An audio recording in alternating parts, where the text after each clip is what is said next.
Okay, it has started live. Oh.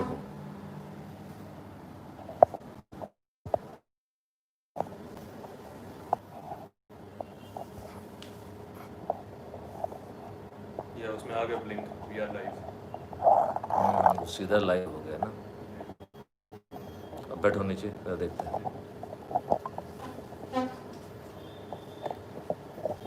आपने time नहीं लगाया? Sorry.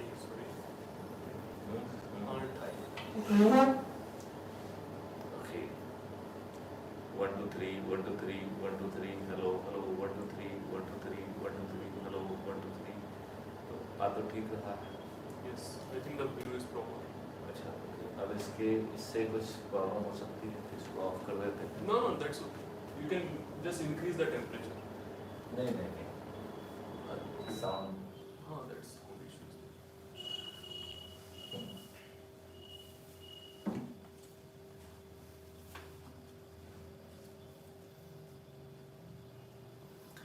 So it's already live, या shall we start?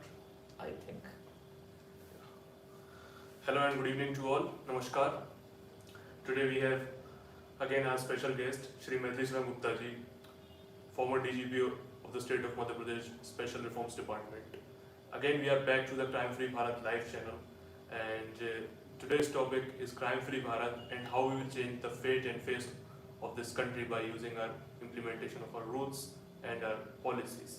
And sir has already told, hey Parth उठो, गांधी उठाओ और बदल दो इस पूरे क्राइम फ्री भारत की से पूरी दुनिया और पूरे देश की तकदीर और तस्वीर।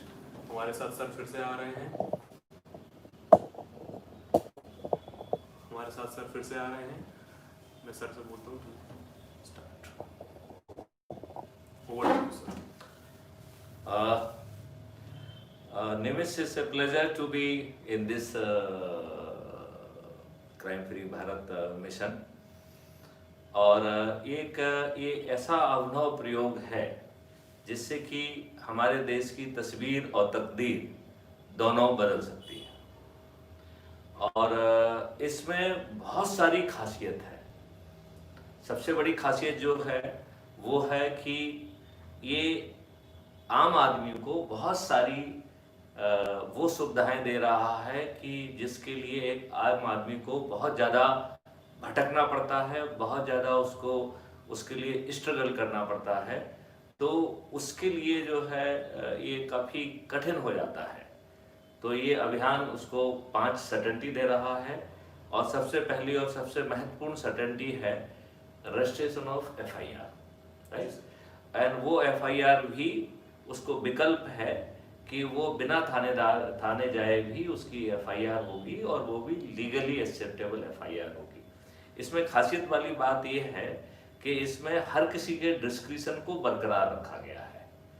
और इसमें ये भी ध्यान दिया गया है कि जहाँ certainty of registration of FIR हो वहाँ पर जो है कोई गलत FIR भी ना लिखा पाए, इस बात का विशेष ध्यान रखा गया है। तो इसमें जैसे जो FIR करने वाला है वो जरूरी नहीं है कि वो टेक्नोलॉजी से भी हो, ये भी जरूरी नहीं है कि उसके पास स्मार्टफोन हो, उसके पास जो है तो वो जो IoT डिवाइस है उस पर जो है ना एक बटन दबा के भी नियरेस्ट वॉलंटियर उसके पास पहुंच जाएगा। और टेक्नोलॉजी इस तरीके से जो है ना उसमें डेवलप की गई है कि वो FIR के पूरे कंटेंट को एक्सट्रैक्ट करेगा, ठीक है ना। फिर उसमें कौन से सेक्शन बन रहे हैं, कौन सी जो है ना एक्ट बन रहा है, उसको उसमें लगाएगा। और फिर जो है वो फरियादी को या कंप्लेनेंट को साइन करने का जो है ना ऑप्शन मिल रहा है। तो 4 तरीके के उसमें साइन है। एक जो है वो मोबाइल जहाँ जिस ऐप के थ्रू लिया जाएगा उसके स्क्रीन पे सिग्नेचर करेगा और वो सिग्नेचर कैप्चर हो जाएंगे, जो कि ऑप्टिकल सिग्नेचर कहलाएंगे। और वो सिग्नेचर डेट, टाइम और लोकेशन के साथ इनक्रिप्ट होंगे। तो और then they are protected with the hash value, lock with the hash value and protected with the blockchain technology.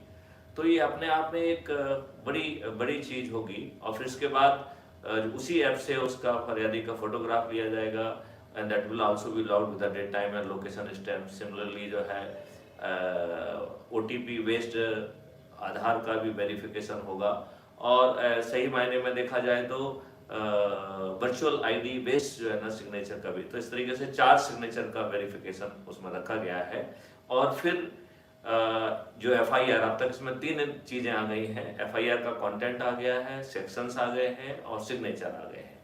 अब ये सिटीजन पोर्टल के माध्यम से रूट होके CCTNS पे पहुंच रहा है और थानेदार के डेस्क पे जो है इमर्ज हो जाएगा, और थाना प्रभारी किए उसमें नाउ एक कॉल ऑन थाना प्रभारी कि उसके कंटेंट पे जो है ना यदि वो सहमत है तो वो अपना सिग्नेचर करेगा। अब यदि किसी कारण से उसे लगता है कि नहीं संज्ञेय अपराध नहीं हुआ है तो he has to record his reason and then he can put his digital signature, and system उसको इंटरनली जो है SP के पास ले जाएगा, क्योंकि SP के पास जो है SP को जो है 154(3) में लीगल रिस्पॉन्सिबिलिटी SP के पास है, और वो उसका ओरिजिनल मैंडेट है कि यदि थाने में FIR दर्ज नहीं होती है तो SP has to take a call, और SP जो है यदि उसमें अपना डिजिटल सिग्नेचर कर देता है तो वो FIR हो जाएगी, और फिर SP जो है उसको किसी भी अपने सबऑर्डिनेट को जांच दे सकता है, और जिस भी सबऑर्डिनेट को वो जांच देगा वो उस व्यक्ति को सभी अधिकार प्राप्त हो जाएंगे थानेदार के और SHO के। तो एक बड़ा पावरफुल सेक्शन है 154(3). यहाँ पे हम SP को भी लैटिट्यूड दे रहे हैं कि यदि उसके पास उचित कारण है तो he can write the reason and deny FIR। जब वो यदि एज्यूम करिए कि यदि उसने अपने सिग्नेचर कर दिया तो FIR कंप्लीट हो गई, एंड यदि एज्यूम करिए कि SP के पास कुछ रीजन है जिसके कारण उसने उसको कॉग्निजेंस लेने के लिए डिनाई किया, तो सिस्टम जो है उसको वापस कंप्लेनेंट के पास लेके जा रहा है कि भाई आपने जो आपने हमें कंटेंट बताए थे उसके हिसाब से कॉग्निजेबल ऑफेंस बना है, और ये कॉग्निजेबल ऑफेंस जो है लेकिन SHO का ये कहना है, SP का ये कहना है, तो आप मुझे बताइए कि आपने मुझे जो बात बताई थी वो उसमें कोई गलती तो नहीं थी, तो प्लीज यदि आप चाहते हैं तो हम इस केस को आगे ले जा सकते हैं। वो कहता है कि हाँ मैं इस केस को आगे ले जाना चाहता हूँ, तो एक सिस्टम जो है एक एफिडेविट जनरेट करेगा जिसपे कि फरियादी कंप्लेनेंट अपने डिजिटल सिग्नेचर करेगा, और इस पूरे कंटेंट और डिजिटल सिग्नेचर के साथ जो है सिस्टम उसको कोर्ट के पास ले जाएगा। अंदर ही अंदर ICJS कंड्यूट का यूज किया जाएगा, that is the inter operable criminal justice system, और उसके तहत जो है वो उस मजिस्ट्रेट के पास पहुंचेगा जिसका वहाँ ज्यूरिडिक्शन है। तो इस पर और 156(3) में ये लीगल रिस्पॉन्सिबिलिटी मजिस्ट्रेट को दी गई है, वे हैविंग द ज्यूरिडिक्शन, कि यदि पुलिस FIR ना लिखे तो उसका जो है ना ये लीगल दायित्व है कि उसको जो है कॉग्निजेंस ले सकता है। और 156(3) में यदि मजिस्ट्रेट कॉग्निजेंस लेता है तो उसमें जो है ना FIR की प्रोसेस कंप्लीट हो गई है एंड पुलिस उसमें इन्वेस्टिगेशन करेगी।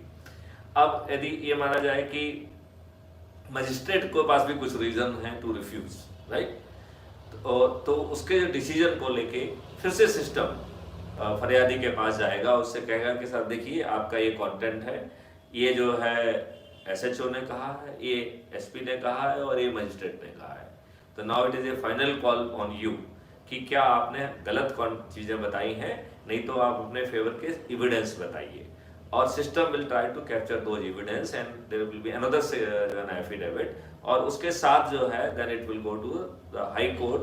सो this kind of help is being provided जिससे कि सर्टेनिटी ऑफ कॉग्निजेंस मिले और इसमें फरियादी को कहीं नहीं जाना है।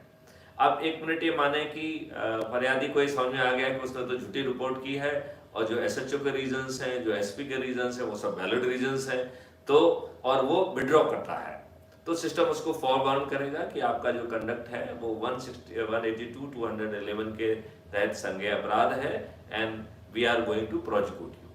तो सिस्टम का यहाँ पे एक बहुत बड़ा ध्येय ये है कि गलत FIR दर्ज करने की गारंटी नहीं है, सही FIR दर्ज करने की गारंटी है। रादर कोई यदि सिस्टम का दुरुपयोग करने की कोशिश करेगा, कोई गलत FIR दर्ज कराने की कोशिश करेगा, तो सिस्टम उसको 182(211) के तहत प्रोसिक्यूट करेगा। इस तरीके का सिस्टम जो है बनाया हुआ है।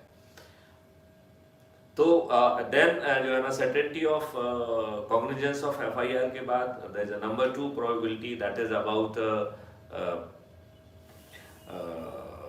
Certainty of detection. तो सिस्टम जो है ना बहुत मदद कर रहा है आम जो है ना ऑर्डिनरी पुलिस ऑफिसर का।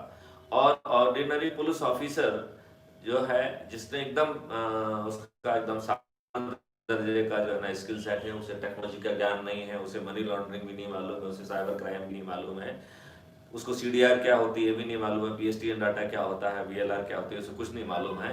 ऐसे साधारण समझ वाला पुलिस ऑफिसर भी वो क्लिष्ट से क्लिष्ट प्रकरण में विवेचना कर पाएगा, क्योंकि उसके पीछे जो है ना एक पावरफुल जो है ना सिस्टम खड़ा होगा जो कि उसको हर काम में मदद करेगा। तो पहले जो है ना सबसे पहली मदद होगी कि सीन ऑफ क्राइम से कैसे जो है स्टेट ऑफ आर्ट इन्वेस्टिगेशन हो, इसमें सिस्टम मदद करेगा। उसमें 5 तरीके की तो जो है फोटोग्राफी की व्यवस्था है, 2D photography, 3D photography, infrared light supported photography, ultraviolet light supported photography, and इसके बाद उसमें 2 चीज़ें बाद में और ऐड करने का विचार है, drone supported photography and robotic supported photography. और ये वो चीज़ें देख पाएंगे जो कि आईओ नंगे आंख से नहीं देख पा रहा है। वो लेटेंट फिंगरप्रिंट उठा पाएंगे, वो जो है इन अल्ट्रावायलेट लाइट्स में फ्लोरोसेंस एंड फास्फोरेंस जो होते हैं उस तरह की चीज़ों को देख पाएंगे, वो स्मार्ट बॉडी फ्लूइड्स को उठा पाएंगे। और उसमें एक बहुत स्मार्ट कॉरियर सिस्टम की व्यवस्था की गई है, तो वहाँ से पैकेजिंग में मदद करेगा, और पैकेजिंग में मदद करने के बाद उसको डायरेक्टली वहाँ से कॉरियर सिस्टम के माध्यम से एफएसएल को भेजा जाएगा।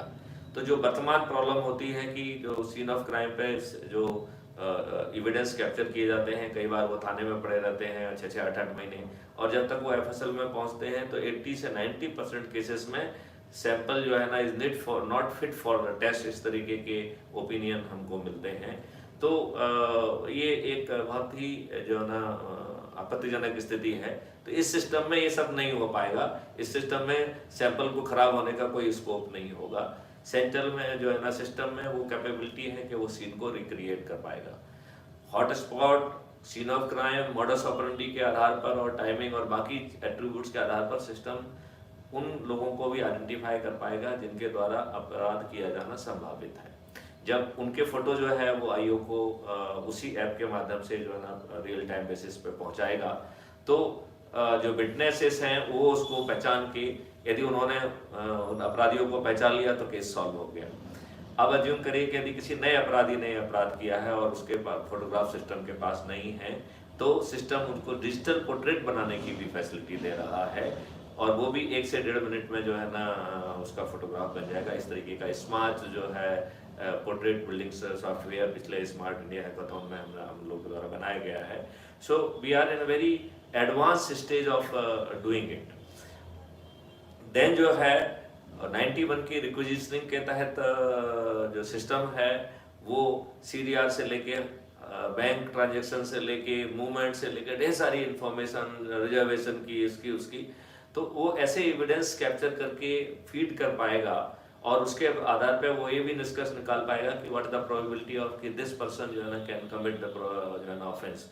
और 8-10 मिनट में ही या 15 मिनट में या आधा घंटे में वो फिर से रिवाइज जो है इनपुट आईओ को अवेलेबल करा सकता है, कि जिसके आधार पे अपराधी की पहचान होना लगभग 99% जो है ना संभव हो पाएगा। और बल्कि जो है वो चूंकि उसके साल भर के डाटा को भी और उसके पुराने डाटा जो अवेलेबल होंगे उसको भी मैप कर पाएगा, तो ऐसे ऑफेंसेस को भी डिटेक्ट कर पाएगा जो कि इन लोगों ने किए हैं और इस पर्टिकुलर ऑफेंस से संबंधित नहीं है।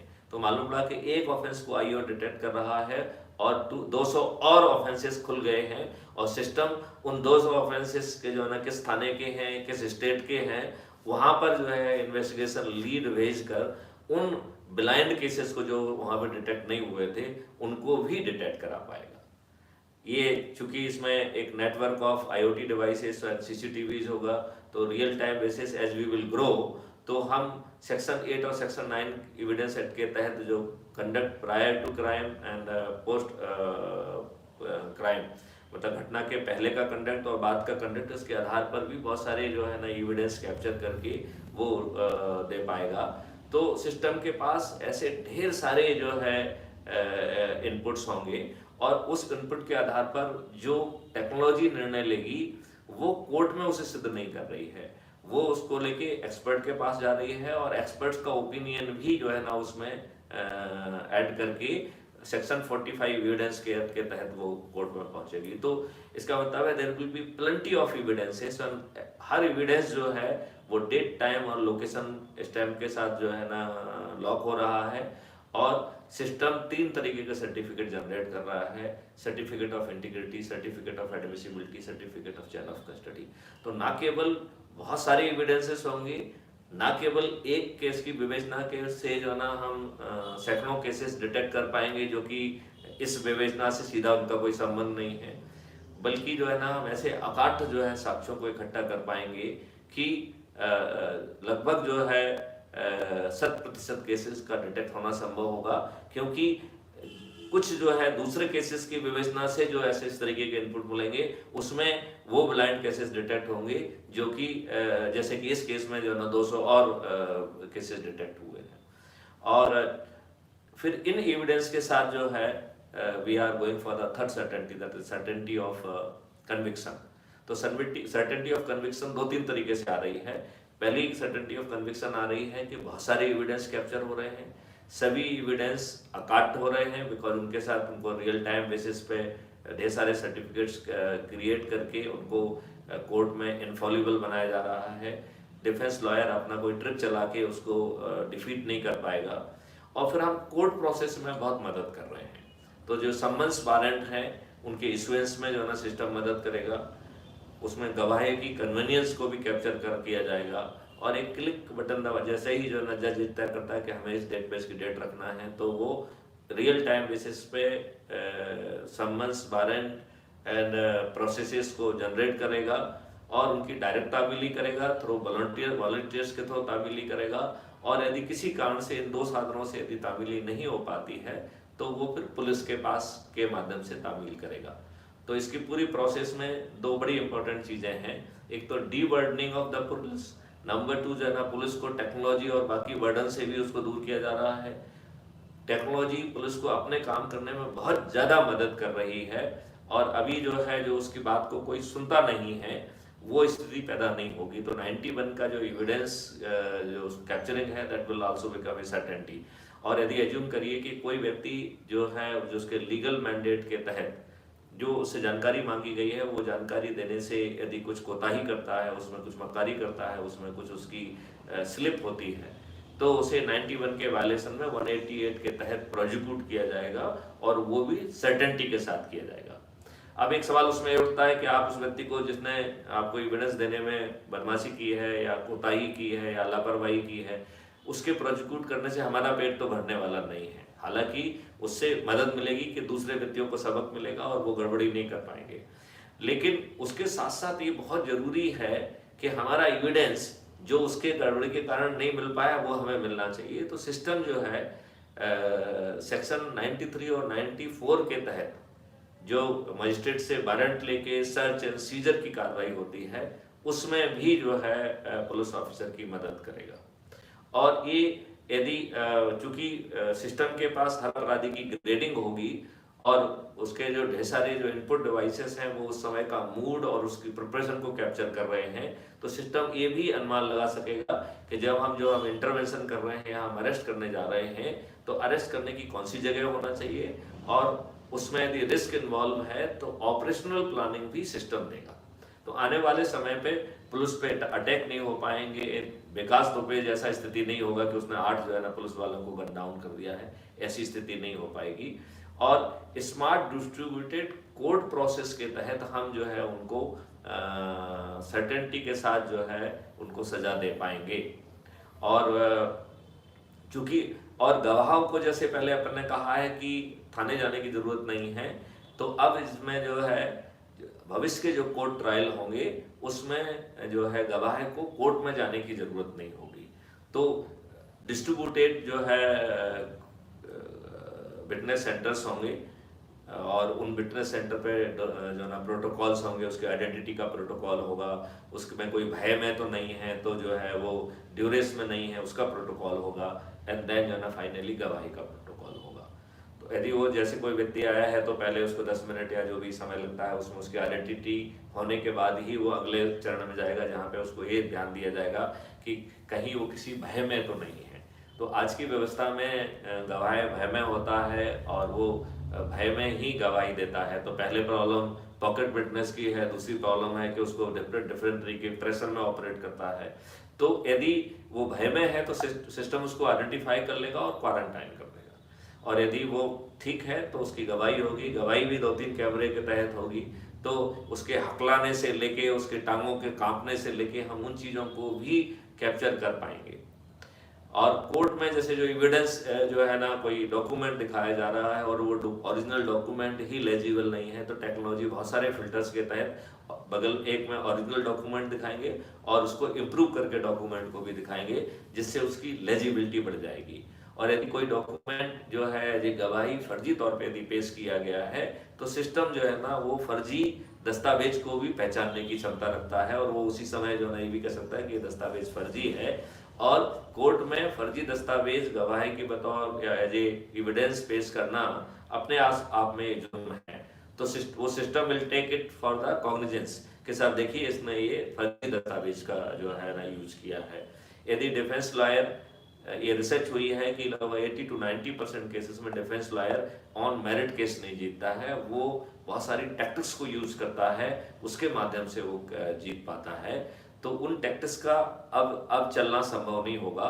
तो यदि वो टैक्टिक्स कहीं कहीं कंटेंट ऑफ कोर्ट की कैटेगरी में आती हैं, कहीं एथिक्स के वायलेशन की कैटेगरी में आएगी, तो बैकएंड इंटेलिजेंस उसके एथिक्स के वायलेशन को, उसके कोड ऑफ कंडक्ट के वायलेशन को वो जो है ना भी कैप्चर करेगा, and it will take it to the magistrate और जज, और it will take it to the bar association also, और उसका कंपाइलेशन होता रहेगा। यदि इंडिविजुअल केसेस में भी यदि हम उस डिफेंस लॉयर को फिक्स नहीं कर पाते हैं, तो हम कलेक्टेड डॉजियर के माध्यम से उसके प्रैक्टिसिंग लाइसेंस को भी कैंसिल करा पाएंगे।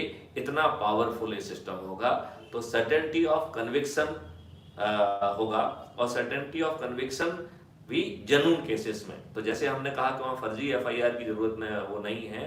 यदि हमने किसी स्टेज पे ये डिटेक्ट कर लिया कि ये फर्जी केस है, तो instead of putting challan, system will go against the फरियादी और 182, 211 की कार्रवाई करेगा। तो यहाँ पर किसी ने झूठी रिपोर्ट की और हम उसको झूठ मूठ चालान पेश करके और उसको प्रोसिक्यूट करने में कोई रुचि नहीं रखते। देन सिस्टम को इतना ज्यादा अंदर से जो ना ताकतवर बना दिया गया है कि अब जो है वो डिफरेंट एट्रीब्यूट्स के आधार पर ये पहचानने की स्थिति में है कि ये जो क्रिमिनल है ये किसी ऑफेंस की तैयारी से निकला है। और फिर जो है सिस्टम में वो स्मार्ट इंटरवेंशन स्ट्रेटजी डाली गई है कि वो जो है ये डिसाइड करेगा कि हमें कहाँ इंटरवीन करना है और कहाँ इसको पकड़ना है। और जहाँ पे प्रिपरेशन एक ऑफेंस है तो प्रिपरेशन के लिए उसे प्रोसिक्यूट किया जाएगा, जहाँ पे अटेम्प्ट एन ऑफेंस है तो उसको अटेम्प्ट करने का मौका दिया जाएगा और उसको लाइव अटेम्प्ट में पकड़ के उसको अटेम्प्ट में प्रोसिक्यूट किया जाएगा। और जहाँ इन दोनों कैटेगरी में प्रोसिक्यूट करना संभव नहीं है, वहाँ पे प्रिवेंटिव सेक्शन के तहत उसकी कार्रवाई की जाएगी। तो कुल मिला के क्राइम करना would not be an option and prevention of the crime will be a certainty. और हम यहाँ पे भी नहीं रुक रहे हैं, we are going to the next step further, that is certainty of rehabilitation of criminals.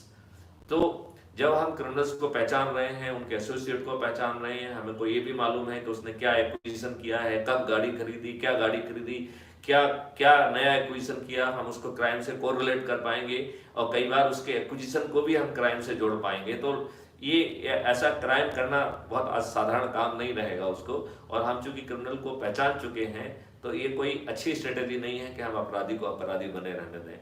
तो सिस्टम के वॉलंटियर्स उसके पास जाएंगे, उसके स्किल सेट को पहचानेंगे, उसके स्किल में कोई गैप है तो ट्रेनिंग की नीड को आइडेंटिफाई करेंगे, उसको फाइनेंशियल सपोर्ट देंगे, उसको उसके कारण किसी को नुकसान ना हो इसलिए स्टेट गारंटी भी दी जाएगी। और कुल मिला के हम जो है ना अपराधी को अपराधी ही बने नहीं रहने देंगे।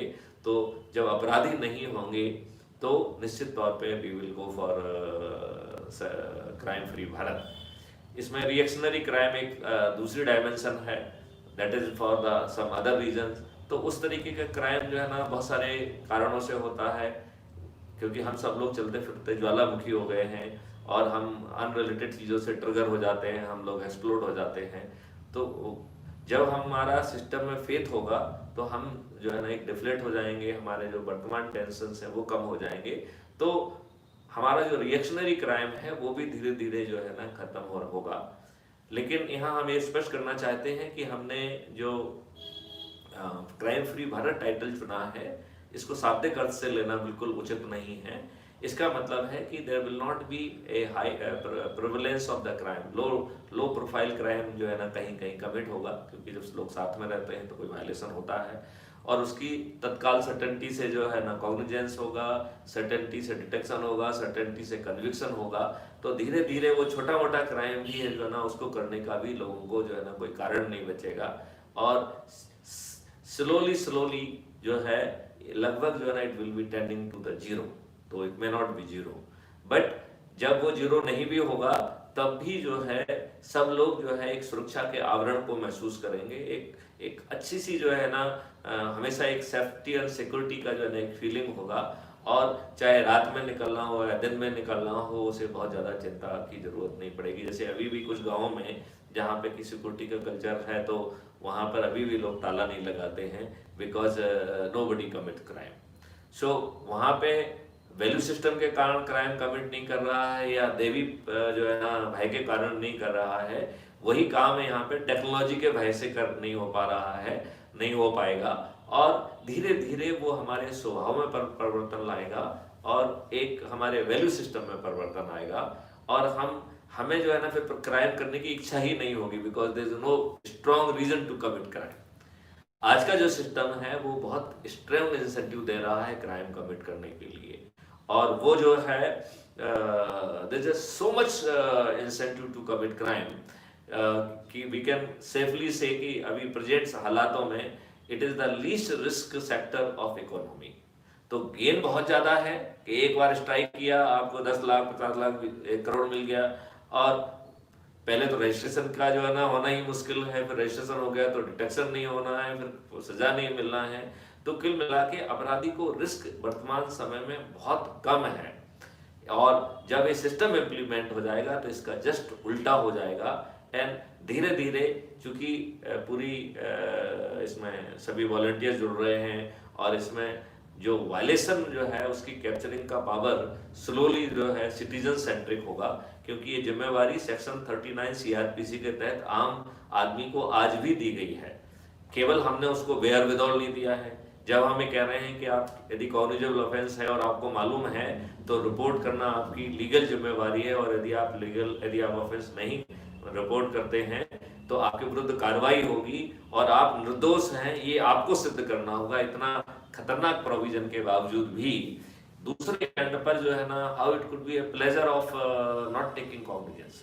यदि रिपोर्ट करना मेरी लीगल रिस्पॉन्सिबिलिटी है जिसके लिए आप मुझे प्रोसिक्यूट कर सकते हैं और burden of proving innocent on me, then it defies any logic how it could be the pleasure of somebody else to take cognizance. तो ये जो एक वर्तमान कॉन्ट्राडिक्शन है ये टेक्नोलॉजी इसको रिजॉल्व करेगी और एक क्राइम फ्री भारत का निर्माण होगा। जी सर। सर कुछ प्रश्न आए हैं बहुत सारे लोगों से, उनका एक छोटा सा एक सेट आप पूछिए। हाँ सर, प्रश्न ये है, सबसे पहले बहुत सारे लोगों ने क्राइम फ्री भारत के पोर्टल पे और मुझे भी बहुत सारे लोगों ने पूछा आपके पुराने वेबिनार से कि जैसे कि राजनीतिक दल है सर इस देश में, बहुत सारे राजनीतिक दल हैं तमाम राज्यों में। हमारा भारत बहुत बड़ा देश है तो तमाम राजनीतिक दल भी हैं हमारे देश में। सर क्या राजनीतिक दल ये सब जो क्रिमिनलाइजेशन ऑफ पॉलिटिक्स चल रहा है, यहाँ पर अभी एक PIL भी फाइल अप हुआ था माननीय उच्च न्यायालय सुप्रीम कोर्ट में, तो क्या ये सब मिलकर क्राइम फ्री भारत के लिए कुछ समर्थन करेंगे या इसके लिए ये लोग किस तरीके से उसको आगे बढ़ा पाएंगे? एक आपने बहुत ही ज्वलंत प्रश्न पूछा है और मेरे ख्याल से जो है माननीय उच्चतम न्यायालय ने एक अवसर खोया है। यदि हम कहें कि आर्टिकल 142 जो कहता है कि सुप्रीम कोर्ट को ये अधिकार है कि it can devise the ways and means to impart justice. तो जो जनप्रतिनिधियों का आपराधिक चरित्र है वो कहीं ना कहीं डिस्पेंसेशन ऑफ जस्टिस में बाधा बन रहा है। तो हम आर्टिकल 142 का यदि हम इसमें इन्वोक करके और यदि हम रूलिंग देते तो हम संभवतः जो है ना आम जनता से के साथ और उस PIL के साथ ज़्यादा न्याय कर पाते। लेकिन चूंकि अब विदित है कि जुडिशरी ने ये बात तो माना है, एपेक्स कोर्ट ने ये बात तो माना है कि क्रिमिनलाइजेशन ऑफ पॉलिटिक्स हो रहा है और इतने इतने सब आंकड़े भी आए हैं कि कितने लोग, कितने MP है, कितने MLA जो है क्रिमिनल्स हैं।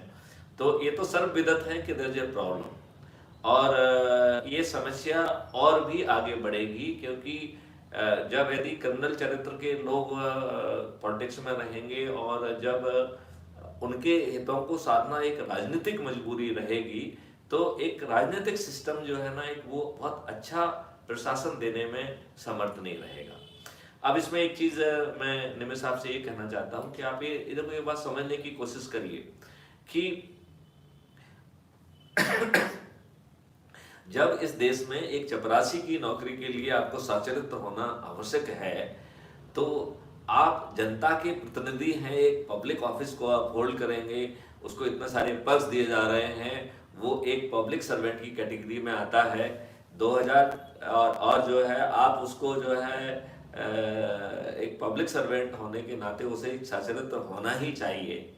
तो जब चपरासी को सचरित्र होना चाहिए तो राजनीतिक सचरित्र क्यों ना हो, ये एक बहुत ही विचारणीय प्रश्न है। और मुझे लगता है कि हमारे प्रधानमंत्री बहुत जागृत हैं, उन्होंने ढेर सारे सुधार किए हैं, निश्चित तौर पे उनका ध्यान इस तरफ भी जाएगा और यदि उनकी तरफ से पहल होगी तो नियम बनाना बहुत आसान हो जाएगा और ये इससे जो है ना बहुत फर्क पड़ेगा। तो मैं माननीय प्रधानमंत्री जी से निवेदन करता हूँ कि वो जो है ना इसको एक कॉग्निजेंस लें। उन्होंने इतनी विकराल समस्याओं को सॉल्व किया है, उन्होंने कश्मीर की समस्या के लिए सॉल्व किया है और मैं उनका बहुत ज़्यादा कदरदान हूँ, मैं उनको बहुत ज़्यादा मैं तारीफ़ करता हूँ क्योंकि मैं कश्मीर में IG ऑपरेशंस रहा हूँ और मैं वहाँ की बारीकियों को समझता हूँ। मैं आम जनता से ये कहना चाहता हूँ कि सेक्शन जो है आर्टिकल 370 के हटने ना हटने से उतना फर्क नहीं पड़ने वाला था क्योंकि वहाँ का पॉलिटिकल सिस्टम जो है वो इंटरनली टेररिज्म को और ऐसी गतिविधियों को सपोर्ट करता है और उनके प्रेशर में ही ये सब गतिविधियाँ होती हैं। तो जो निर्णय यूनियन टेरिटरी बनाने का लिया है ये ज़्यादा बेहतरीन निर्णय है। इस निर्णय के कारण मुझे इस बात में कोई संशय नहीं है कि 6 महीने 8 महीने 1 साल 1.5 साल लग सकता है, लेकिन कश्मीर का माहौल आमूल चूल परिवर्तन होगा और आने वाला समय जो है कश्मीर की जनता के लिए एक तरक्की का समय होगा, एक कौतूहल का समय होगा, एक इंटीग्रेशन का समय होगा जिसमें जो है और उनके डेवलपमेंट का भी समय होगा। कश्मीर एक बहुत सुंदर जगह है, उसका हर मौसम अपने आप में एक अनूठा मौसम है। तो टूरिज्म से लेके इंडस्ट्रीज से लेके ढेर सारी चीज़ जो है ना कश्मीर में आएंगी और कश्मीर की जनता विकास का और टूरिज्म का डेवलपमेंट का वो रसास्वादन कर पाएगी जो इस टेररिज्म और जो इस जो गंद जो है राजनीतिक गंद वहाँ फैलाई गई थी उसके कारण वो नहीं कर पा रहे थे। तो मुझे बहुत आस्था है माननीय नरेंद्र मोदी जी में, अपने ऑनरेबल प्राइम मिनिस्टर में, कि वो जरूर इस कॉल को अपने लेवल पे लेंगे और he will come out with some strategy and act जिसके तहत जो एक क्रिमिनल एलिमेंट्स है ना आ पाए। एक बात हमेशा ये बात भी सामने आती है कि सब राजनेता चूंकि बहुत सारे पक्षों को लेके जनता की तरफ से भी लड़ते हैं और इस कारण से भी उनके विरुद्ध अपराध रजिस्टर हो जाते हैं।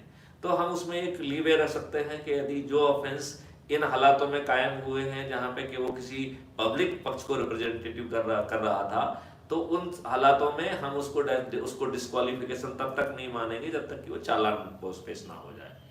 लेकिन जिसमें शुद्ध मर्डर का जो है मर्डर है, अटेम्प्ट टू मर्डर है, रेप है, ऐसे लोग तो कम से कम जो है ना वो राजनीति से बाहर तत्काल होना चाहिए। तो मैं आपकी बात से सहमत हूँ कि यदि यदि राजनेता का खुद का चरित्र खराब होगा, उसकी सोच खराब होगी, तो अपराध मुक्त भारत ना तो उसकी प्राथमिकता होगी और ना ही वो किसी अपराध मुक्त भारत को चाहेगा। तो जिसका जन्म जो है अपराध की दलदल में हुआ है, वो अपराध मुक्त भारत क्यों चाहेगा? लेकिन हमारे जो प्रेजेंट नेतृत्व है वो सक्षम नेतृत्व है, उसकी कहीं दूसरी जगह चाबी नहीं है। वो निश्चित तौर पर जो है इन बातों को बड़ी बारीकी से समझते भी हैं। मैं ऐसी अपेक्षा करता हूँ कि बहुत जल्दी इस क्षेत्र में भी कोई नया नया जो है एक्ट लेके, कोई नया जो है ना बदलाव लेके, नया अमेंडमेंट लेके, रिप्रेजेंटेशन एक्ट वगैरह में अमेंडमेंट लेके माननीय मोदी जी आएंगे। और जब एक चपरासी को सचरित्र होना जरूरी है, तो निश्चित तौर पे राजनेता भी चरित्र वाले हों। ये विकास दुबे जैसे लोग जो है वो पॉलिटिकल स्पेस में जो है ना प्रवेश ना कर पाए, ये जरूर जो है ना सुनिश्चित किया जाएगा।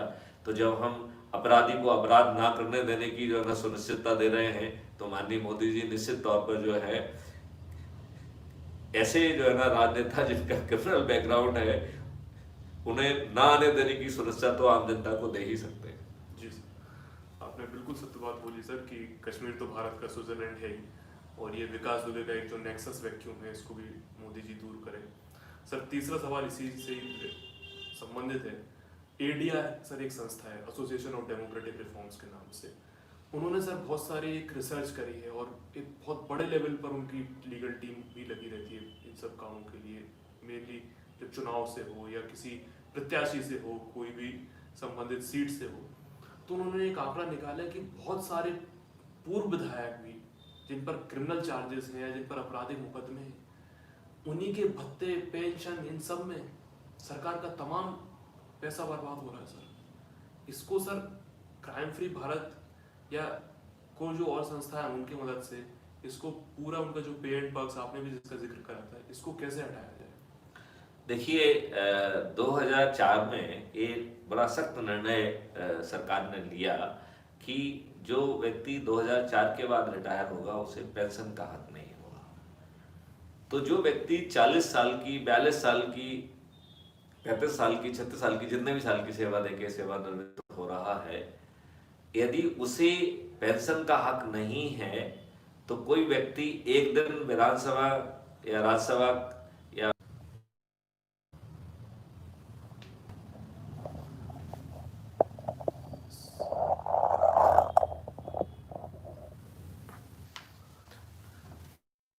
तो मेरा इसमें मानना है कि ये कदापि ठीक नहीं है कि जो पब्लिक रिप्रेजेंटेटिव हैं वो मात्र जो है चाहे कुछ दिन भी और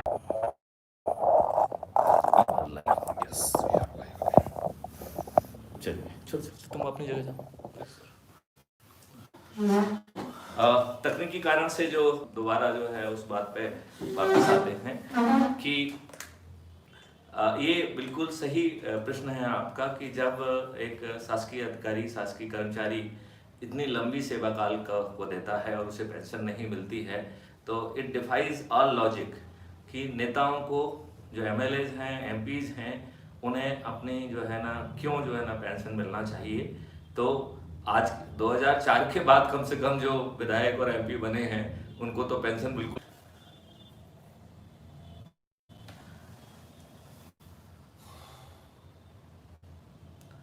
कुछ तकनीकी कारण से थोड़ा आई थिंक कनेक्टिविटी एक इशू बन रहा है। Let's try to negotiate it. तो मुझे लगता है कि किसी न किसी तरीके से जो है ये व्यवस्था भी खत्म होना चाहिए। जब एक शासकीय कर्मचारी का और इनका जो है जो वेतन और सब निर्धारण करने के लिए कमीशंस और पे कमीशन बनते हैं, तो कोई कारण नहीं बनता है कि ये राजनेता अपने स्वयं के वेतन पार्लियामेंट में और विधानसभा में खुद जो है ना मंजूर करें, ये बिल्कुल नहीं बनता है। तो इसमें एक व्यवस्था और भी होना चाहिए कि इनको भी एक कोई कमीशन ही इसको दे, और बल्कि इसकी जो है पब्लिक वोटिंग भी होना चाहिए। तो कहीं ना कहीं इसे उनके परफॉर्मेंस से भी जोड़ा जाना चाहिए कि यदि परफॉर्मेंस है तो आपको क्या मिलेगा, और जो है देयर कुड बी 2 कंपोनेंट हो सकते हैं उनके, जो भी उनको मिल रहा है, जो कि परफॉर्मेंस से भी जोड़ा जाना चाहिए। तो आपने क्या प्रश्न पूछे हैं, आपने जनता का कितना काम किया है, जैसा कि हम बाकी केस में परफॉर्मेंस इंडेक्स बना रहे हैं, यदि माननीय प्रधानमंत्री चाहेंगे तो हम राजनेता का परफॉर्मेंस कैसे कैप्चर करें, हम एक उनके लिए सिस्टम बना देंगे, और देन उनका जो है जो जो पे जो जो जो पे पैकेज है उसको 2 पार्ट में बांट लेंगे, एक बेसिक पे और दूसरा जो कि उनके परफॉर्मेंस लिंक हो। तो परफॉर्मेंस में आपने क्वेश्चंस क्या पूछे, आपने और क्या काम किए, और उनको जो है ऑब्जेक्टिवली कैप्चर किया जाएगा, जैसे कि हम अपने पुलिस ऑफिसर का कैप्चर कर रहे हैं, ऐसा हम राजनेताओं का भी कैप्चर कर सकेंगे। तो यदि माननीय प्रधानमंत्री चाहेंगे तो हम उनकी उसमें भी मदद कर पाएंगे। सर, एक प्रश्न और आ रहा है आपसे क्राइम फ्री भारत से रिलेटेड। आपने बताया ये देश की आर्थिक हालत को भी बहुत बदल देगा, बहुत इसमें चेंज आ जाएगा। ये कैसे लाएगा मॉनेटरी टर्म्स में क्राइम फ्री भारत? इसके क्या प्रावधान रहेंगे जो इकोनॉमिकल और जीडीपी डेवलपमेंट ग्रोथ भी लाएगा देश की? आपने बहुत अच्छा प्रश्न पूछा है कि देखिए, क्राइम फ्री भारत जो है आपको एक अपराध मुक्त वातावरण देगा, एक उसका एक छोटा सा हिस्सा है जो कि उसके डिलीवरेबल्स हैं। इस डिलीवरेबल्स का एक बहुत बड़ा हिस्सा जो है वो इस बात के लिए है कि it is going to affect your life in monetary term. तो मैंने जैसे पहले थोड़ा सा रेफरेंस दिया था कि सेक्शन 39 है जिसके तहत ढेर सारी ड्यूटीज आपको दी हैं। उसी सेक्शन 39 में जो है एविडेंस कैप्चरिंग, जो रिपोर्टिंग ऑफ क्राइम है, तो reporting of evidence will also extended responsibility बनती है। तो हमारा एक्ट जो है उसका, जैसे कि हम एफआईआर कैप्चर कर रहे हैं, ऐसे ही हम वायलेशन को, पहले शुरू में हम ट्रैफिक वायलेशन को कैप्चर करेंगे, और ट्रैफिक नए मोटर व्हीकल एक्ट के तहत जो है ट्रैफिक वायलेशन के लिए 2000 से लेकर 25,000 का फाइन है। और यदि वही अपराध यदि कोई पुलिस वाला या लॉ एनफोर्सर करता है और या एनफोर्सर करता है, तो यह जो है पेनल्टी उसकी डबल है। इसका मतलब है कि यदि कोई पुलिस ऑफिसर उस ऑफिस को कर रहा है तो उसको 4,000 से लेके 50,000 की पेनल्टी है।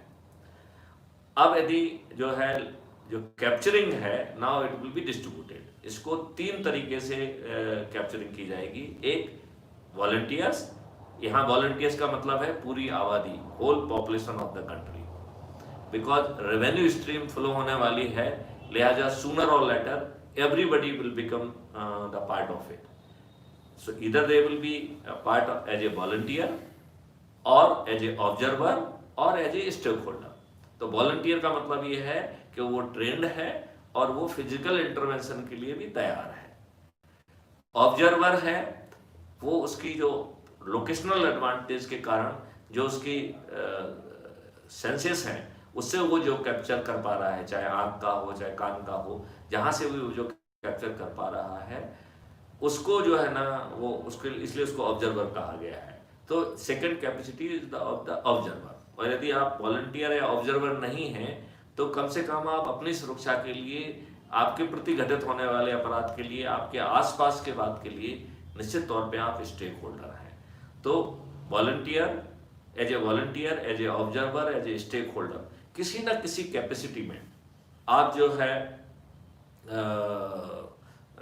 इस सिस्टम से जुड़े होंगे। और जो इसका ऐप है उसके 4 पहलू हैं। एक है सिक्योरिटी रिलेटेड पहलू। तो जो सिक्योरिटी रिलेटेड पहलू है उसमें आप एफआईआर की रिपोर्ट कर पाएंगे, उसी से आप जो है ना वायलेशन भी कैप्चर कर पाएंगे। और जैसे कि हमने एफआईआर का जो है ना वो किया, बल्कि आप फीडबैक भी दे पाएंगे। और आपके फीडबैक जो है ना जरूरी नहीं है कि जब आप कंप्लेनेंट हैं, आपकी जो ऑब्जर्वेशन वाली फीडबैक है वो भी कैप्चर की जाएगी। और केवल नेगेटिव फीडबैक कैप्चर नहीं की जाएगी बल्कि पॉजिटिव फीडबैक भी कैप्चर की जाएगी। तो जो आपकी पॉजिटिव फीडबैक होगी उसको हम जो है ना पॉजिटिव रीइंफोर्समेंट के लिए यूज करेंगे, मतलब इनाम के लिए यूज करेंगे। और जो नेगेटिव फीडबैक है उसे नेगेटिव रीइंफोर्समेंट के लिए यूज करेंगे। और जो आप वायलेशन कैप्चर कर रहे हैं, तो वायलेशन कैप्चर करने के लिए सिस्टम के अंदर एआई डाली गई है, और वो जो है ना उस वायलेशन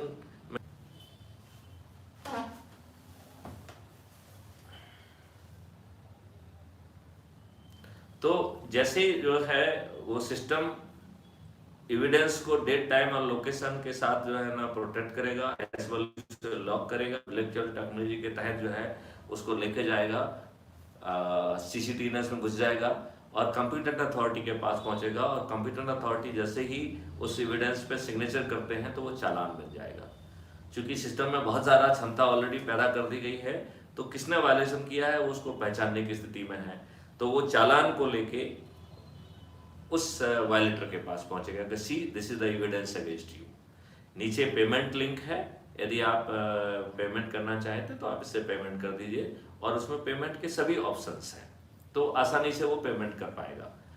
यदि मान लो वो पेमेंट नहीं करता है तो 7वें दिन वो जो है ना इंटरऑपरेबल क्रिमिनल सिस्टम के ICJS के तहत जो है उसको कोर्ट में ले जाएगा। और चूंकि इतने ज़्यादा जो है ना इनफेलिबल एविडेंस होंगे कि क्योंकि इसमें यदि ज़रूरत होगी तो इस कंटेंट को हम एक्सपर्ट के पास भी ले जाएंगे, तो हमारे पास 3 एविडेंस हो गए, एक फोटोग्राफ या वीडियो हो गया है, दूसरा किसी ने उसे आंखों से देखा है वो हो गया है, और तीसरा जो है यदि हम उसको एक्सपर्ट के पास ले जाएंगे तो एक्सपर्ट का भी एविडेंस हो गया है।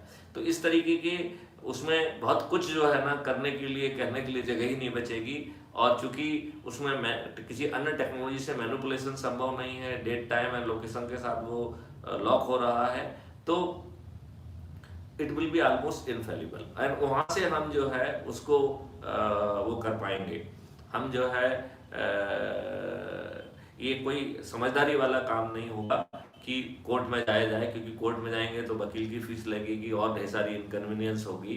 तो 99% लोग ये चाहेंगे कि वो चालान जो है ना पेमेंट के थ्रू कर दें, और कहीं जाने की जरूरत भी नहीं है, ना थाने जाना है ना यहाँ जाना है, उसी से उसका पेमेंट हो गया है। जैसे ही पेमेंट, यदि वॉलंटियर ने उसे कैप्चर किया है तो आधा जो है ना वॉलंटियर के पास जाएगा, यदि उसे डिवाइस ने कैप्चर किया है तो जो डिवाइस का मालिक है उसके पास जाएगा, और डिवाइस का मालिक इंडिविजुअल हो सकता है, डिवाइस का मालिक जो है ना कंपनी हो सकती है, because under TTT model we will try to encourage कि एवरीबॉडी शुड ज्वाइन। और इसमें इतनी हैवी रेवेन्यू स्ट्रीम मिलेगी कि उस रेवेन्यू स्ट्रीम से निश्चित तौर पर जो है एक जो इनकम है उसमें बड़ा जो है ना फर्क पड़ेगा। अब मैं यदि ये मान लें कि पूरी आबादी है तो शासन के लिए 1,30,000 करोड़ की राशि पैदा होगी, और इतनी ही राशि जो है ना पब्लिक के लिए क्रिएट होगी, और ये एक बटन की बात कर रहा हूँ, तो दैट काइंड ऑफ द जो है मनी वुड बी क्रिएटेड। अब हम इसको एक व्यक्ति विशेष के पॉइंट ऑफ व्यू से सोचते हैं कि एक बच्चा है, वो स्कूल में पढ़ रहा है और वो अपनी क्लास में जा रहा है, रास्ते में उसने वायलेशन को देखा, और फिर जगह जगह वायलेशन कैप्चरिंग के पॉइंट बना दिए जाएंगे जहां से कि बहुत अच्छा एंगल आता है, तो आदमी वहां खड़ा होके he can look for his target, और उसने 1 या 2 जितने भी वायलेशन का अपना कोटा है उसको पूरा करके वो स्कूल पहुंच गया। लौटते वक्त फिर उसने 1-2 वायलेशन कैप्चर कर लिए, यदि 4 वायलेशन कैप्चर किए तो उसने 4,000 रुपए कमा लिए, और यदि हम महीने भर में कहें तो उसने 1,20,000 रुपए कमा लिया। अभी जो है ना यदि गिरी हुई परिस्थिति का जो है ना बच्चा है, जिसके माँ बाप जो है ना मजदूरी कर रहे हैं तो 350-400 रुपए से ज़्यादा नहीं कमा पाते हैं, तो वो जो है महीने भर में मिला के जो है ना 9,000 से 12,000 के आसपास पैसा कमाते हैं, और उसका बच्चा सिर्फ कुछ बटन दबा के 1,20,000 कमाएगा, तो वो अपनी पढ़ाई का भी ध्यान दे पाएगा, उसे अपने पेरेंट्स पे अपनी शिक्षा के लिए जो है डिपेंड नहीं करना पड़ेगा, बल्कि वो रीजनेबल जो है ना he can look after even his parents also. So it will be having a lot of, और अभी तक हमने सिर्फ एक ही रेवेन्यू की बात कही है, फिर हम दूसरी रेवेन्यू की बात कर रहे हैं, that is the summons warrant. तो आगे के समन्स वारंट, चूंकि सिस्टम इतना पैसा जनरेट कर रहा है तो डिस्ट्रीब्यूट करना, तो उसके लिए उनको रेवेन्यू स्ट्रीम मिलेगी, तो वो रेवेन्यू स्ट्रीम जो है वो बहुत इम्पोर्टेंट होगी, और उस रेवेन्यू स्ट्रीम से जो है that will be a sizable money will go to them। And तीसरा है कि सिस्टम जो है ना बहुत सारे एक्सपर्ट्स जो है ना को कंसीव कर रहा है, तो जैसे कि अभी माननीय जो है ना गृह मंत्री अमित शाह जी ने फॉरेंसिक यूनिवर्सिटी की बात कही है, पुलिस यूनिवर्सिटी की बात कही है, तो हम हर ऑफ सीट के लिए जो है स्पेशलाइज कोर्सेज लेके आएंगे, उनके एग्जामिनेशंस होंगे, और हम ढेर सारे एक्सपर्ट्स जो है ना पैदा करेंगे, जिनको जो है ना गवर्नमेंट सेक्शन 45 के तहत प्रॉपरली नोटिफाई करेगी, और उनको उनको एविडेंस की एनालिसिस के लिए एक रेवेन्यू स्ट्रीम मिलेगा। तो ये तीसरी रेवेन्यू जो है ना स्ट्रीम होगी, जो कि एक्सपर्ट्स को मिलेगी। और जब हम एक्सपर्ट्स की बात करेंगे तो डिसास्टर का एक्सपर्ट होगा, रोड का एक्सीडेंट का एक्सपर्ट होगा, इलेक्ट्रॉनिक एक्सपर्ट होगा, फॉरेंसिक एक्सपर्ट होगा, फॉरेंसिक मेडिसिन एक्सपर्ट होगा, और क्वेश्चन डॉक्यूमेंट एक्सपर्ट होगा, तो हैंड राइटिंग एक्सपर्ट होगा। सो ढेर सारे एक्सपर्ट्स वहाँ होंगे जो कि ऐप के माध्यम से रियल टाइम बेसिस पे आईओ को अपनी रिपोर्ट दे पाएंगे, and every report will be protected with the hash technology and blockchain technology. तो वो एविडेंस भी अपने आप में ना केवल एक्सेप्टेबल होगा बल्कि इनफॉलिबल होगा। और इसमें जो है दो तरीके के विटनेस जो ना होंगे। एक तो जो पुलिस है, पुलिस केवल जो उसने काम किया है उसको ही डिपोज करेगा कोर्ट में। जो काम सिस्टम ने किया है उसको यदि प्रूव करने की जरूरत होती है, वैसे तो सिस्टम एक्सपर्ट मान के उसको उसके किसी रिप्रेजेंटेटिव की आने की जरूरत नहीं होना चाहिए। लेकिन यदि यदि यदि किसी कारण से उसकी जरूरत है तो the system expert will go with ढेर सारी डॉक्यूमेंट्री, विद ढेर सारे explanation and presentation to say that how that whatever the content has been given by the system, how it has been logically arrived, and since it has been done by the a technology, hence उसमें कोई गड़बड़ी का संभावना नहीं है। hence जो defence lawyer का कई बार अटपटे क्वेश्चन पूछ के पुलिस को बरगला करके हाँ या ना कहलवा लेता है और कोर्ट को कंफ्यूज करके अपने जो है ना फेवर में कई बार डिसीजन करने में सफल हो जाता है, वो डिसीजन नहीं करा पाएगा। तो दिस इज द थर्ड जो है ना रेवेन्यू स्ट्रीम। और fourth revenue stream which will be coming, that will be coming from the crime related task. तो चूंकि सभी वॉलंटियर्स हैं तो सिस्टम को लोकेशन, रूट, ढेर सारी इंफॉर्मेशन मालूम होगी, तो वो जो है उन वॉलंटियर्स को टास्क दिया जाएगा और उस टास्क के हिसाब से उसको रेवेन्यू दी जाएगी। पांचवी रेवेन्यू बहुत जबरदस्त रेवेन्यू है, because we are having the plan to help each and every citizen. Now we are going beyond crime and criminal investigation. Now we are saying we will help you out whatever you are doing.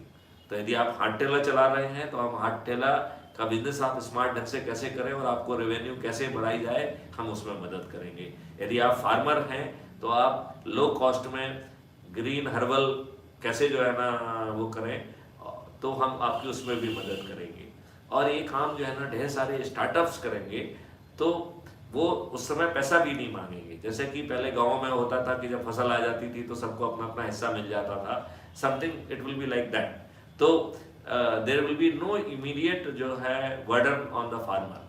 Farmer के पास यदि कोई संसाधन नहीं है तो startup will go, उनके खेत को भी जोताएंगे, उनके उसमें जो है ना हर्बल जो है ना खाद भी डालाएंगे। यदि उसको किसी मतलब कीट पतंग का प्रॉब्लम हो रहा है तो हर्बल जो है पेस्टिसाइड का यूज करेंगे, बट ये केमिकल पेस्टिसाइड नहीं होगा। तो जो और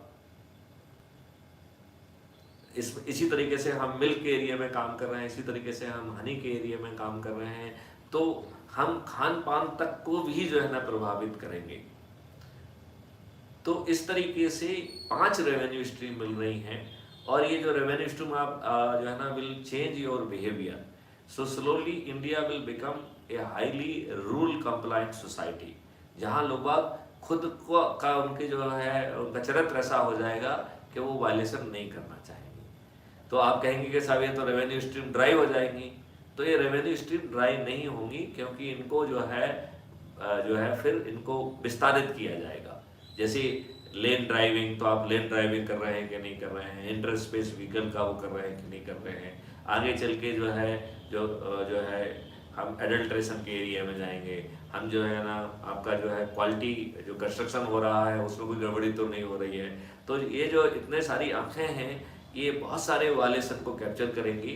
धीरे धीरे जो भी अपराध आर्थिक नियत से किया जा रहा है उसमें हम नहीं चाहेंगे कि अपराधी जेल जाए, क्योंकि जेल जाके एक तो वो निर्भय हो जा रहा है, तो वो कोई बहुत अच्छी स्थिति नहीं है कि कोई निर्भर हो जाए और उसको जेल का डर खत्म हो जाए। दूसरी बात है कि वो हार्डन लोगों से कांटेक्ट में आ रहा है, तो एक क्रिमिनल लोगों की नेटवर्किंग की भी एक जगह होती है। और तीसरी बात है कि it is a burden on the government. तो आगे चल के जो है जहाँ पे भी संभव होगा हम केसेस को डिक्रिमिनलाइज करेंगे, उनको कंपाउंडेबल बनाएंगे और कैप्चरिंग का व्यवस्था वही रहेगा कि the system will support, public will capture and there will be certainty of the cognizance, detection, conviction and तो इसमें जो है ना रेवेन्यू स्ट्रीम्स बनेंगी। चूंकि इसमें कंपाउंडिंग फीस बड़ी होगी तो जो वॉलंटियर को पैसा भी मिलेगा वो बड़ा पैसा मिलेगा। तो यदि मान लो किसी केस में जो है ना 25 लाख का फाइन है और हमें यदि उसमें 12.5 लाख रुपए मिल रहा है तो फिर मैथिली शरण गुप्त नौकरी क्यों करेंगे? वो तो जो है इसी काम में अपनी एनर्जी लगाएंगे। और जब ऐसे बहुत सारे मैथिली शरण गुप्त अपनी पूरी एनर्जी इस काम में लगाएंगे तो धीरे धीरे बाकी चीज में भी एक रूल कंप्लायंट एंड एक सोसाइटी क्रिएट होगी। तो हम रेवेन्यू भी बढ़ा पाएंगे और हम ये कर पाएंगे। और इसके दूसरे मॉडल भी हैं। इसके जो मॉडल हैं कि जो जितने भी एसेट है उसको प्रोडक्टिवली यूज किया जाएगा, जमीन के हर इंच को जो है ना बहुत प्रोडक्टिवली यूज किया जाएगा और उसको 24 घंटे यूज किया जाएगा। तो वो सब टैक्टिक्स अभी यहाँ पे चर्चा करने के लिए समय नहीं है, लेकिन उसके तहत जो है हर हाथ को जो है ना काम होगा। तो निश्चित तौर पर जो पर कैपिटा इनकम है वो दुगनी या तिगुनी जो है ना हो जाएगी और लोगों को जो है ना जॉब खोजने की जरूरत नहीं पड़ेगी। वो जो है जॉब उनके पास अवेलेबल होगा, वो अपने घर की कंफर्ट में जो है ना जॉब कर पाएंगे, वो जो है अंदर से खुश रहेंगे, उनका खान पान अच्छा होगा और जो वर्तमान नेगेटिविटी है वो भी वैनिश हो जाएगी और हम एक नए भारत का निर्माण कर पाएंगे। जो the way we are saying कि this mission can change the face and fate of this country and this model will slowly be adopted by the world and world will become a better place to live in. So पहले हमारा भारतवर्ष जो है ना अच्छी जगह बनेगा और फिर धीरे धीरे उस मॉडल को अडॉप्ट करके जैसे लोगों ने हमारे वैदिक और उन सब चीज़ों को अडॉप्ट किया है तो लोग आगे चल के इस मॉडल को भी अडॉप्ट करेंगे और we will then go for the say something like वसुंधरा कुटुंबम, वसुधैव कुटुंबम, that kind of the philosophy. तो एक पूरी वसुंधरा ही एक अच्छी जो है ना रहने की जगह हो जाएगी और ये जो नेगेटिव टेंडेंसीज हैं, जो लोभ लालच की चीज़ें हैं वो काफ़ी कुछ ख़त्म हो जाएंगी and we will be living a much contented better life. और उसमें वो उसको हर चीज़ आम आदमी तक पहुंचेगी और अफोर्डेबल होगी, चाहे जो है ना वो फल हो, चाहे वो ड्राई फ्रूट हो, चाहे जो है वो आपका शहद हो, ऐसे ढेर सारी चीज़ें और वो भी जो है ग्रीन हर्बल न्यूट्रिशन रिच तो होंगी एंड चूंकि they will be free from the chemical medicines, so it will B medicine free healthy India. हम ऐसे भारत का निर्माण कर पाएंगे। बिल्कुल सर, आपने जो संदेश दिया वासुदेव कुंडुकुम का वो माननीय प्रधानमंत्री जी ने भी कई बार उसका उल्लेख करा है अपने कई सारे कार्यक्रम में। हमें उम्मीद है क्राइम फ्री भारत को माननीय प्रधानमंत्री जी आपकी बात बिल्कुल सुनेंगे और इसको लेकर जाएंगे। आपने जो मेहनत करी है या जो भी आपके कर्म हैं ये इस देश को नहीं बल्कि पूरे विश्व को एक समय आएगा जब ये स्वीकार करने ही पड़ेंगे। बहुत बहुत धन्यवाद। मैं निमिष मैं अभी एक बहुत महत्वपूर्ण चीज जो है वो आम जनता से शेयर करना चाहेंगे। वो ये करना चाहेंगे कि दर ए इम्प्लीमेंटेशन स्ट्रेटेजी।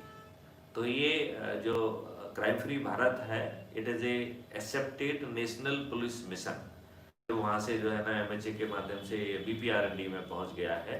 तो अभी जो है हमारे 2 प्रोजेक्ट हैं, एक GRP help app and investigation support system और दूसरा crime free Bharat through automated investigation support system. ये 2 प्रोजेक्ट जो है इन्हें national police mission futuristic challenges के तहत इसे national police mission under micro mission 06 माना गया है। हमने इसमें DG BPRND के माध्यम से MHA को इम्प्लीमेंटेशन स्ट्रेटेजी भी सबमिट की है और मुझे विश्वास है और जो है इसमें ढेर सारी चीज़ हम पब्लिक को ऑफर कर रहे हैं। वो हम ऑफर कर रहे हैं कि प्राइवेसी टू द सिटीजन। तो जो अभी रॉ डाटा है वो जो है नेशनल अथॉरिटी के पास रहेगा। पुलिस को जो है वो इन्वेस्टिगेशन में जो है जो पेचीदगियां हैं उनको ज़्यादा बारीकियों की का वर्णन नहीं होगा, उनको इन्वेस्टिगेशन लीड मिल पाएगी। तो इस और कोई इंट्रूडर जो कोई इनसाइडर भी है नेशनल पुलिस अथॉरिटी का, तो यदि वो कोई अल्टीरियर जो है ना यूज करता है इन्फॉर्मेशन को, वैसे तो वो इन्फॉर्मेशन उसको वैसे भी एक्सेस नहीं होगी, लेकिन किसी समय पे सॉफ्टवेयर अपलोडिंग के समय या और किसी कारण से यदि उसको मालूम पड़ भी जाता है, तो यदि वो उसको किसी अल्टीरियर पर्पज के लिए यूज किया जाएगा, तो इस एक्ट में प्रावधान किया गया है कि वो संज्ञेय अपराध होगा और उसमें मिनिमम पनिशमेंट जो है वो 7 साल का होगा। ऐसे ही जो है हमने जो कहते हैं कि जो बहुत सारे एथिकल हैकर्स हैं, we don't recognize any ethical और unethical hacker, hacker is hacker and that is a negative tendency. तो कोई यदि इस सिस्टम की तरफ देखने की भी कोशिश करेगा तो उसको जो है that attempt will also B a very serious offence, जिसमें कि मिनिमम 7 साल की सजा का प्रावधान होगा। और उसमें इनबिल्ट इंजन लगाए जा रहे हैं कि ऐसी किसी अटेम्प्ट का आइडेंटिटी भी क्रिमिनल की और उसके एविडेंस जो हैं उनको सिस्टम कैप्चर करेगा। तो हम जिस सर्टेनिटी से बाकी क्राइम को हम कन्विट करने की बात कर रहे हैं, उसी सर्टेनिटी से यदि ये कोई आंख जो है इस सिस्टम की तरफ देखने की कोशिश करेगी तो उस आंख को फोड़ने की व्यवस्था की गई है।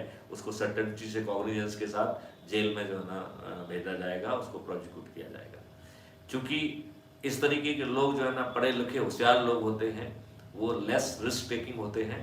वो आज इस तरीके के एडवेंचर इसलिए करते हैं क्योंकि ऐसा करने के बावजूद भी वो कर पा रहे हैं, इसलिए कर रहे हैं। जैसे साइबर क्राइम है, तो एक साइबर क्राइम जो है ना एक मछली पकड़ने जैसा है। एक बड़े एरिया में हम नेट फेंकते हैं, फिर कुछ मछलियां पकड़ में आती हैं। तो जो नेट फेंक के जो है जितने लोगों पे वो अटेम्प्ट कर रहा है, देखा जाए तो वो उतने अपराध कर रहा है। क्योंकि हमारी मशीनरी उसका संज्ञान लेने में सक्षम नहीं है, वो इन्वेस्टिगेट करने के लिए सक्षम नहीं है, इसलिए वो आसानी से एस कर रहा है।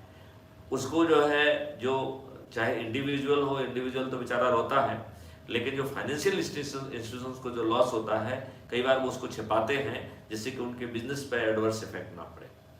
ये सिस्टम जो है वो सब चीज़ों को जो है ना नहीं करने देगा, बिकॉज वो जो है उसकी रिपोर्टिंग भी आसान कर देगा, सर्टेनिटी ऑफ कॉग्निजेंस ले आएगा, इतने सारे एविडेंस ले आएगा। और फिर सबसे बड़ी बात है कि इस तरीके के जो ऑफेंस हैं उसमें 7 ईयर की मिनिमम जो है सजा होगी और बेल प्रोविजन डिफिकल्ट होंगे। और चूंकि ये सब अच्छे लोग करते हैं तो वो इस तरीके के अपराध से बाज आने लगेंगे। तो एक बहुत अनुकूल व्यवस्था जो है ना पैदा होगी। तो हमने यहाँ पे एक इम्प्लीमेंटेशन स्ट्रेटेजी में ये बताया कि हमें किस तरीके के सपोर्ट चाहिए। दूसरा हमने बताया कि हम इस तरीके के जो है नेशनल जो है अथॉरिटी क्रिएट करेंगे, national authority under 65C list 1 of schedule 7 of constitution. और इसी तरीके की स्टेट अथॉरिटी जहाँ पे यदि स्टेट पहले इनिशिएटिव ले लेते हैं, यदि केंद्र सरकार ने लिया तो उसमें स्टेट अथॉरिटी का प्रावधान केंद्रीय एक्ट के तहत ही हो जाएगा। लेकिन यदि एज्यूम करिए कि हमने इसमें एक दूसरा ऑप्शन भी लिया है कि यदि किसी कारण से केंद्र में इस अडॉप्शन में देरी होती है, तो जो प्रोग्रेसिव स्टेट है जिसमें केरला है, उत्तर प्रदेश है, इवन जहाँ के चीफ मिनिस्टर बहुत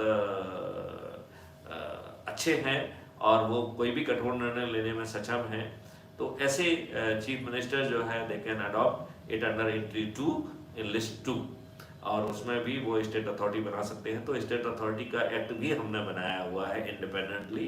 तो इसमें दूसरी स्ट्रेटेजी ये है कि यदि किसी कारण से सेंटर में इसका होने में यदि विलम्ब हो तो कुछ स्टेट आगे बढ़ के अपने स्टेट को जो है ना अपराध मुक्त करें, और जब एक आध जगह पे प्रोग्राम जो है ना सफल होगा तो इसको बाकी राज्यों में भी अडॉप्ट कर लिया जाएगा। तो इस प्रकार एक नेशनल अथॉरिटी होगी और सभी स्टेट में स्टेट अथॉरिटी होंगी, और वो नेटवर्क के तहत दे विल बी जो है ना हेल्पिंग आउट पुलिस। यहाँ पे जो पुलिस का पावर है उसकी कहीं छेड़खानी नहीं की गई है, ऐसा उस एक्ट में विशेष तौर पर ध्यान रखा गया है। सो वो पुलिस को जो है इतना शक्तिशाली बना देगी कि वो सभी केसेस में जो है ना कॉग्निजेंस ले पाएगा, डिटेक्ट कर पाएगा, कन्विक्शन दिला पाएगा, और ऐसी पुलिस जो है वो स्थिति योग्य होगी, वो पूजनीय होगी। तो लोग बाग जो है अपनी पुलिस की पूजा करेंगे। आज जैसी जो है ना जो पुलिस की जो इमेज है वैसी इमेज नहीं रहेगी। यदि जो है किसी पुलिस वाले का बच्चा जो है स्कूल में यदि होगा तो उसके जो सहपाठी हैं जब वो क्लास में एंटर करेगा तो उसको खड़े होकर ताली बजा के उसको स्वागत करेंगे। पुलिस वाला यदि स्ट्रीट पर निकलेगा तो लोग उसे बतौर सेवियर देखेंगे और उसके सम्मान में खड़े होंगे। तो पुलिस को इसका सबसे बड़ा फायदा जो है ना आगे चल के मिलेगा, सम्मान के रूप में भी। और हम ये कह रहे हैं कि जो पुलिस के वेलफेयर के लिए यदि हम जो है ना पब्लिक को ओपन कर देंगे तो इतना बड़ा खजाना भर जाएगा कि शासन को जो है ना जो है सैलरी देने की जरूरत नहीं पड़ेगी। जो पब्लिक का कंट्रीब्यूशन होगा वही जो है ना उनको दुगनी और तिगनी सैलरी देने के लिए पर्याप्त होगा। हम ऐसी व्यवस्था जो है ना कायम कर पाएंगे और इसमें आम पब्लिक की प्राइवेसी का जो है ना बहुत ध्यान रखा गया है। तो प्राइवेसी भी बढ़ेगी जो कि आज का एक बड़ा कंसर्न हो गया है। तो इट इज ए कहना चाहिए कि आम के आम और गुठलियों के दाम। तो आपको जो है आम का भी फायदा मिल रहा है और गुठलियों का फायदा मिल रहा है। ऐसा जो है ना क्राइम फ्री भारत मिशन का वो है। मैं आपका आह्वान करना चाहूँगा कि प्लीज़ इससे आप जुड़िए। हमारी जो है YouTube crime free Bharat channel है, उसको आप प्लीज़ सब्सक्राइब करिए और इस महायज्ञ में आपकी अपनी भूमिका होगी। आप कब तक जो है दूसरों के सहारे रहेंगे।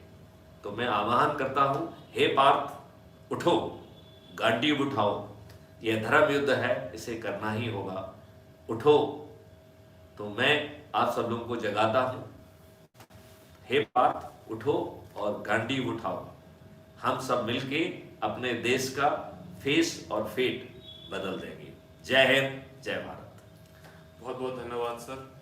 आपके जो भी क्राइम फ्री भारत की पॉलिसीज और जो भी नियम हैं आने वाले समय में भारत सरकार उनको पूर्ण उम्मीद करेगी कि हम भारत सरकार अपनाएंगे और सारा विश्व भी इसको अपनाएगा। हो सकता है क्राइम फ्री भारत एक छोटी सी शुरुआत से लेके बहुत बड़ी ग्लोबल पॉलिसी और ग्लोबल रूल बन जाए जिसको यूनाइटेड नेशंस भी आगे चल के एक्सेप्ट करे। तो आपके अनमोल समय के लिए बहुत बहुत धन्यवाद सर। जय हिंद, भारत माता की जय। Thank you. जय हिंद, जय हिंद।